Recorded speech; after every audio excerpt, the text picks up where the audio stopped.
नमस्कार। कभी आपने सोचा है कि यार हम तो इतनी मेहनत करते हैं, सब कुछ सही करने की कोशिश करते हैं, फिर भी जिंदगी में दुख और परेशानियां क्यों आ जाती हैं? आज ना हम वैदिक ज्योतिष के नजरिए से इसी गहरे सवाल का जवाब ढूंढने वाले हैं। तो चलिए शुरू करते हैं ये सफर। ये सवाल, मैं तो सिर्फ अच्छा ही करता हूँ, फिर मुझे दुख क्यों मिल रहा है? ये सवाल हम सबके मन में कभी ना कभी जरूर आता है ना? हम अपनी तरफ से पूरी कोशिश करते हैं, पर फिर भी मुश्किलें पीछा नहीं छोड़ती। और तब लगता है, आखिर मेरे साथ ही ऐसा क्यों हो रहा है? ज्योतिष जो है, वो हमें इसी उलझन को समझने के लिए एक फ्रेमवर्क देता है, एक नजरिया देता है। तो आज हम क्या क्या समझने वाले हैं? सबसे पहले, दुख का असली सवाल क्या है?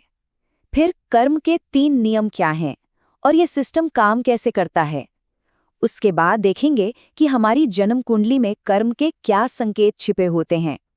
फिर एक बहुत बड़ा सवाल, क्या दुख हमेशा सजा ही होता है या कुछ और आखिर में सबसे जरूरी बात, हम अपने कर्म को सुधारने के लिए क्या कर सकते हैं। तो चलिए सबसे पहले कर्म के 3 नियमों को समझते हैं। देखिए, कर्म सिर्फ एक शब्द नहीं है, ये एक पूरा सिस्टम है जिसके 3 हिस्से हैं। और आज के टॉपिक को समझने के लिए ये जानना बहुत बहुत जरूरी है। इसे ना एक बैंक अकाउंट की तरह समझिए। पहला है संचित कर्म। ये आपके सारे जन्मों के कर्मों का टोटल बैंक बैलेंस है, अच्छा बुरा सब जमा है इसमें। दूसरा है प्रारब्ध कर्म। ये उस टोटल बैलेंस का वो छोटा सा हिस्सा है जो इस जन्म में आपको भोगना है। समझ लीजिए इस महीने का बिल जिसे चुकाना ही है। और तीसरा है क्रियमाण कर्म, यानी वो नए कर्म जो आप अभी इसी पल कर रहे हैं। तो जो भी दुख हमारी जिंदगी में आता है ना, उसका सीधा कनेक्शन इसी प्रारब्ध कर्म से होता है। तो सवाल ये है कि ज्योतिष इस कर्म को देखता कैसे है? देखिए, हमारी जो जन्म कुंडली होती है, हमारा बर्थ चार्ट, वो एक तरह से हमारे पिछले जन्मों के कर्मों का एक मैप है, एक नक्शा। वो हमें दिखाता है कि हमारा कर्मों का हिसाब किताब कहाँ कहाँ बाकी है। कुंडली में ना कुछ खास इशारे होते हैं, कुछ क्लूज। सबसे पहले तो राहु केतु की धुरी। केतु बताता है कि पिछले जन्म में क्या काम अधूरा रह गया, और राहु दिखाता है कि इस जन्म में हमें सीखना क्या है। फिर आता है 12वां घर, जो हमारे पुराने कर्जे, त्याग, इन सबको दिखाता है। 5वां घर जो है, वो हमारे पिछले जन्म के पुण्य या पाप का नतीजा होता है। और हाँ, शनि देव तो कर्म के एग्जीक्यूटर हैं। वो हमें देरी और अनुशासन के जरिए सबक सिखाते हैं। अच्छा, अब आते हैं इस पूरी बातचीत के सबसे जरूरी सवाल पर। क्या हर दुख सिर्फ एक सजा है? क्या वो हमारे पिछले पापों का फल है? ये एक आम सोच है, लेकिन आपको पता है, शास्त्र हमें कुछ अलग ही और ज्यादा गहरी बात बताते हैं। शास्त्रों के मुताबिक हर दुख सजा नहीं होता, नहीं, बल्कि ये अक्सर एक सुधार होता है, एक करेक्शन। ये आता है हमारे अहंकार को तोड़ने के लिए, हमें गलत रास्ते से वापस सही रास्ते पर लाने के लिए और हमारी रूहानी तरक्की के लिए।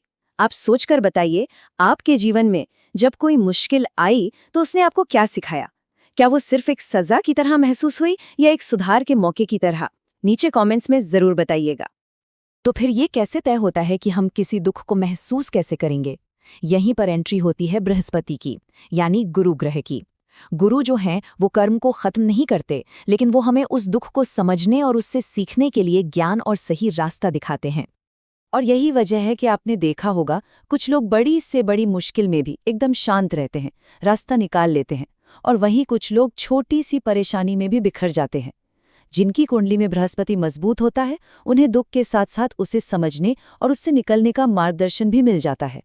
लेकिन अगर गुरु कमजोर हो, तो वही दुख इंसान को एकदम खोया हुआ, दिशाहीन और बेबस महसूस कराता है।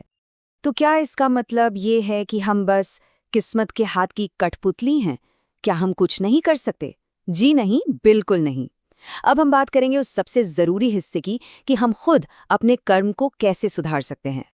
ज्योतिष का एक बहुत बड़ा और सबसे पावरफुल सच ये है कि प्रारब्ध, यानी जो कर्म भोगने के लिए तय है, उसे भोगना तो पड़ता ही है, उसे टाला नहीं जा सकता। लेकिन, और ये लेकिन बहुत जरूरी है, हम अपने आज के कर्मों से, यानी क्रियमाण कर्म से, उसके असर को कम जरूर कर सकते हैं। तो ये होगा कैसे? बहुत सिंपल है। पहला, धर्म के रास्ते पर चलिए, मतलब सही काम कीजिए। दूसरा, अपनी पुरानी गलतियों को दोहराइए मत, उनसे सीखिए। तीसरा, किसी ज्ञानी गुरु का मार्गदर्शन लीजिए। चौथा, सेवा, करुणा और सच्चाई को अपनी जिंदगी का हिस्सा बनाइए। और पांचवा और सबसे जरूरी, अपने ईगो को, अपने अहंकार को छोड़ दीजिए। ये सारे अच्छे कर्म आने वाली मुश्किलों के असर को हल्का कर देते हैं। क्या आपकी जिंदगी में भी कोई ऐसी मुश्किल आई है जिसने आपको पहले से एक बेहतर इंसान बना दिया? अपना अनुभव नीचे कमेंट्स में जरूर शेयर कीजिएगा। तो आखिर में बस एक बात याद रखिएगा, दुख का मतलब ये नहीं है कि आप एक बुरे इंसान हैं। नहीं, ये एक कर्म की प्रक्रिया है। ये सजा से ज्यादा एक सुधार का मौका है। और ज्योतिष आपको डराने के लिए नहीं, बल्कि जागरूक बनाने के लिए है। क्योंकि जो इंसान अपने दुख से सीख लेता है ना, वही असल में अपने कर्म को शुद्ध करता है।